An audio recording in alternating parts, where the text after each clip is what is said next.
சற்று முன் கிடைக்கப்பெற்ற மிக முக்கியமான செய்தி ஒன்று வெளியாகி உள்ளது.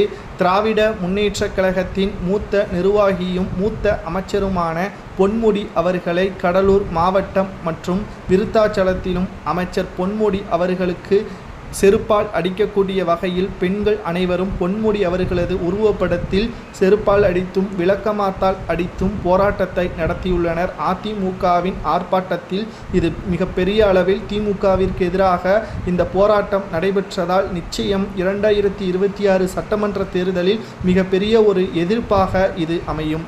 அது மட்டுமல்ல, 2026 சட்டமன்ற தேர்தலில் திமுகவின் படுதோல்விக்கு இது மிக முக்கியமான பங்கு அமைக்கும் என்ற தகவலும் வெளியாகி உள்ளது.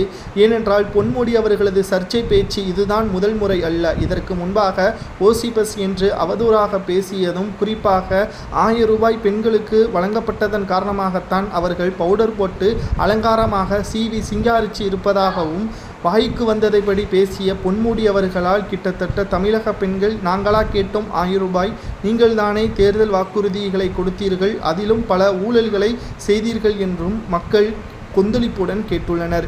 இதனால் மேடையிலேயே முதல்வர் ஸ்டாலின் அவர்கள் மூத்த அமைச்சர்கள் வாய்மூடி மௌனமாக வேலை செய்தாலே போதும், எனக்கு தலைவலியை உண்டாக்கி எனது தூக்கத்தை கெடுக்க வேண்டாம் என்று மேடையிலேயே பொன்முடி அவர்களுக்கு முன்பால் கடந்த ஓராண்டிற்கு முன்பாக பேசியிருப்பார். ஆனால் மீண்டும் பொன்முடி அவர்களால் தான் ஸ்டாலின் அவர்களது தூக்கமும் கலைந்துவிட்டது. இந்த ஸ்டாலின் அவர்கள் ஏன் அமைச்சர் பதவியிலிருந்து தூக்காமல் திமுகவின் பொதுச்செயலாளர் பதவியிலிருந்து தூக்கினார் என்று பார்க்குமேயானால், கட்சியில் முக்கியமான பதவியில் எப்படியும் அவர் பறிக்கப்படுவார். ஏனென்றால் இளம் தலைமுறையினருக்கு வாய்ப்புகள் வழங்கப்பட வேண்டும் என்பதற்காகத்தான் அவரை பதவியிலிருந்து பறித்தாரை தவிர, அமைச்சர் பதவியிலிருந்து பறித்தால் மட்டும்தான் மக்கள் அவரை மன்னிப்பார்கள். அதுவரை மக்கள் பொன்முடியையும் ஸ்டாலினையும் மன்னிக்க மாட்டார்கள் என்றும் தற்பொழுது அதிமுகவின் சார்பாக போராட்டத்தை நடத்திய மேற்கு மாவட்ட செயலாளர் புவனகிரி சட்டமன்ற உறுப்பினருமான அருள்மொழிதேவன் இந்த ஆர்ப்பாட்டத்தை தலைமை தாங்கி நடத்தியுள்ளார்.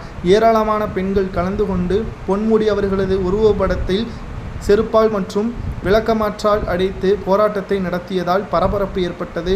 இதை பார்த்தவுடன் நேரடியாக காவல்துறையினர் அவர்களை 2 மணி நேரம் மண்டபத்தில் அடைத்து வைத்து அதற்கு பிறகு வெளியே விட்டார்கள். ஆனால் மக்கள் யாரும் தவறு செய்யவில்லை.